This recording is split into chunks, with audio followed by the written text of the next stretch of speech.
Ampretum.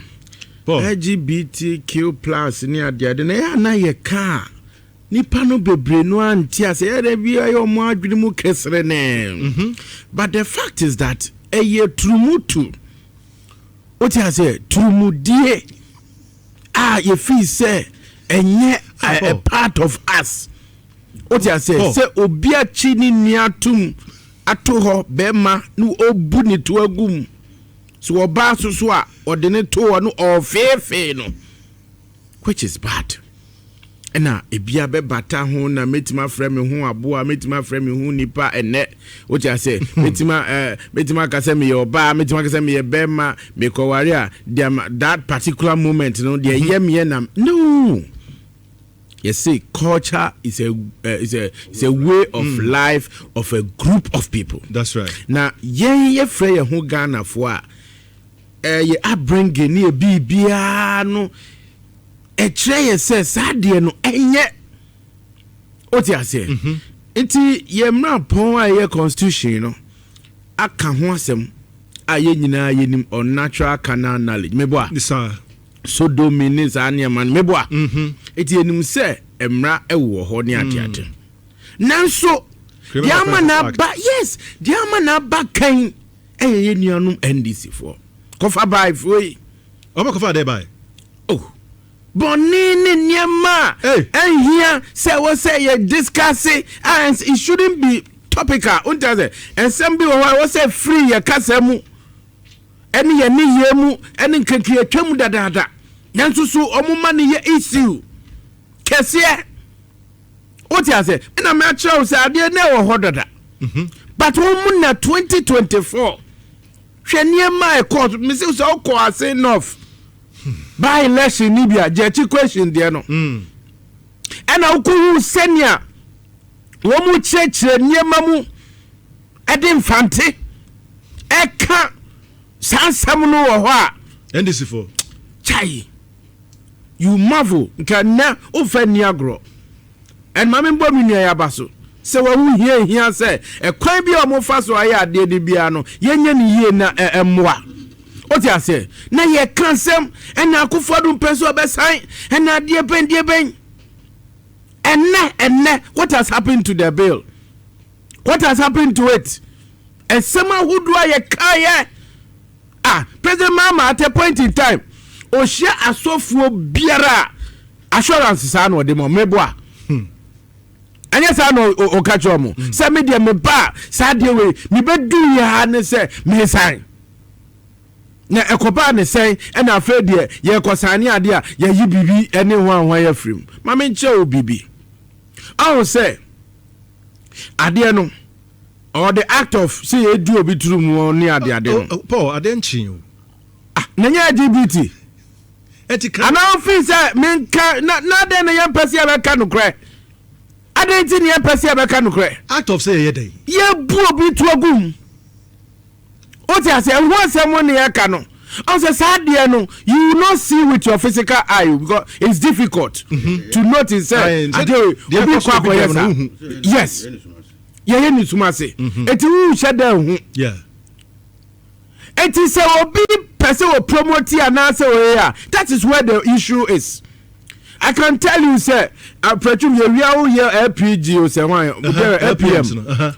Baby, LPM, so Nema Okekano. I can tell you, they do a uncle order. And from someone who do a free one, no abano, who because original be near manufacturer there. No, it was no more Sam and the choir be fast work cano. A people be. Oh, accuse me. Oh, no, may can't say how marketing is. Okay. And I say advocacy, and now can say promotion. It means leading to say there be people can go into it. Okay. It is how the maba. Now say we sad there no every month. Now there no ye koya na say by. If I say your minister, minim say na ye yi no ho. Why minister ben? Sam George. Ye yi no way. Oh yeah, reshuffle na ba no. Awe. Would bet me says so I can say you and me can't know a biko so obeka kire yourself What you say? Obeka chere ye say Kenya. Was it Kenya? Kenya. MP baako say Kalundo say hwan. A friend says Ghana for atima ye bill ni bi dia. Ose no amfa kopemre no. And indeed what the command the only thing that MP did our parliament one say change Ghana or delete Ghana and what the Kenya share. That was the bill no mo dey command for no. Yes. Enti se Kenya flight ma pass sa bill here dey command for do one sign na adenti na ne sa bill na no ye niema 31 afrim. Just amendment no it was necessary ana. Enti Kenya for the necessary. Yes, the Kenya they don't leave them. But America won't say the American say. See a passing law. And as a casa de be here. The punishment should be a dear. It will deter others from indulging themselves in it. And I yes, and officer, you better my friend so my better officer me better kasakwa. Se niema America no. Hey, to me first so papa be Emma. Why do I come? Just waste my time. It is a passing law. The law should be strengthened enough. I bet my serve as a deterrent. So be a comua. Now wait there, no matter what say. Nipa na wo kodi obi true mu na kasa until say obi kan ho asem. It is said the all kan ho asem no. Ye say ye ntimi nya ne hwede a ye kon ya na say buy. Oh, what did you can? It's the I can say now. Law here, we say see here. Yes, I can't want me. Ya pass you say why? Ubisa babia. Was he me catch some consider keke? Na man kase yenko pass. President Mahama susu draw broche. Broni ketwa bi ti na nim bisa ne say. Ade no say was say and ade no concord red agreement and a sentence be nye correct and no man for me quorum and Masa, internet is all so say amendment no ni sen komu ye o sen komu jani sa. Na Kenya pass dia yanya amendment dia wo. Ada na wa ban pass. Na dia no did it get to the president. Wa. Asebana kan ngudo agudo. Yenya president Mahama pacho yedin. Yenya president Mahama. Waka che say the bill never got to the president. And I'm telling. Okay. Utie na na say untie no. Yes, so why are you telling me there was a others almost say there was a green letter on that? Yeah, a free presidency by say Tina. Say I no court. I no be the court. Obi the court in the court as won't be that. And just a presidency and sure letter to say when say president Abeka chair say who you from his excellency. Ya ka say the excellence. Every time come adwin. Ube come adwin by his excellence in so din so. Say his excellence is so din so the Abeka bia correct. That is why you must be careful who leads us. What I say? So the bill never got to the president. Eko home pa ti asema ye ka che no. Eko home pa yan sign it. That is why you came. Oba ye no dey na asie. Adiena no asie. And now in Ghana, there's an open display of money mema. Oma wuro mo hu mo na mabontis. What will be there? What will be? A money mema naked. And crab bontis so upa minyi video no mouse is here. And crab bontis so the same and crahona Independence Square. And mema mienu ebe fifi wo mo no fau. Ewo ho kakitwa bi komu bomu turumu gumu ewo ho. Oti ase. Na ofi wanu wi na akaden. You anu na wa fino is the starter. Sana engine no aspake. Oti ase. Eti so mu fi o manu wi a de be na to aso. Eti me nia e serious thing na asofo e wo man mu no. En sorry. Ni e kan do kwenche wo mo say bill here ye see a passy.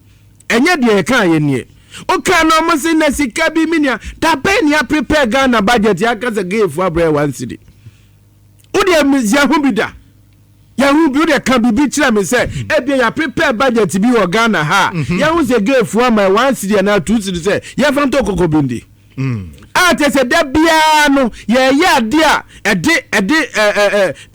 nsusuaso papa bebre ya yesi gefo sika e batam ben e bada ben aye de ye hu bie enti minia e ade a hu hia say ye nyina beka no kura kira aban yo ho say you benefited from LGBT e hu sensem. So you cannot run away from a net implications near the idea e betimi abaye so. What is the canon? And then nipa no cover LGBT e baye no. E ho ansem baye no. And then was say baby o dey na was say who hepo no agi say obaji ID card free no permission. Enya mai. Ba waka ho ansem emra on de beto so. Ba waka ho ansem. Eno ne ka so mra me. O ti ase Sam George eno ne ka se bia wo no so no ne echi no parliament a wo hebie. Se wa hebie wie na fe de ohun se enye wa oh media me ni parliament hobi o but the cost wo de ehu bi he was caught yeah serious business in parliament no share you take exception to what masa na me no mi enya yen call parliament ho but the cost wo mo na be kan if no kura bi ni mu a o msa be refuse ni nyina ye hu toy other than that they discussed it. They discuss why can't I discuss? AI and come discuss it. They discuss AI in parliament. You remember distracting me part of appointment you were free me Kawanu too. Now me come ask them. So it's one there and one person will die. Sometimes me who but say will be here no abeji permission free was say me reporti allow me na me go say catch us say brabe what I say go ahead then say eba be den eba be den bisa wouldn't call for benefited from massa president ni person yes say ebini eti nyama kasa core duties responsibilities I share encophobia no they are running away from it and I don't know if it's a package.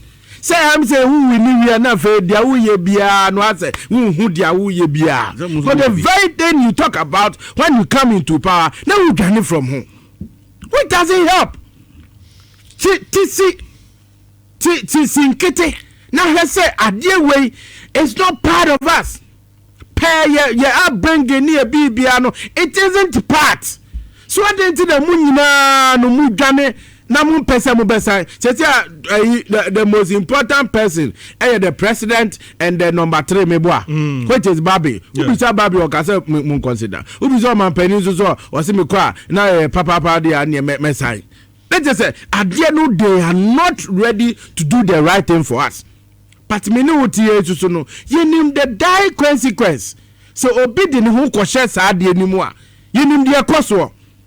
What you say? It's identity yan kasentiana yan shemra kete ewosa yan kase obi nkoye ba ukoye dia. That is the implication. And anya sa. But you see no obi ko kan ho asem obi ko kan say eko dia chire asem a ya se hwe ya fa bibia anya no.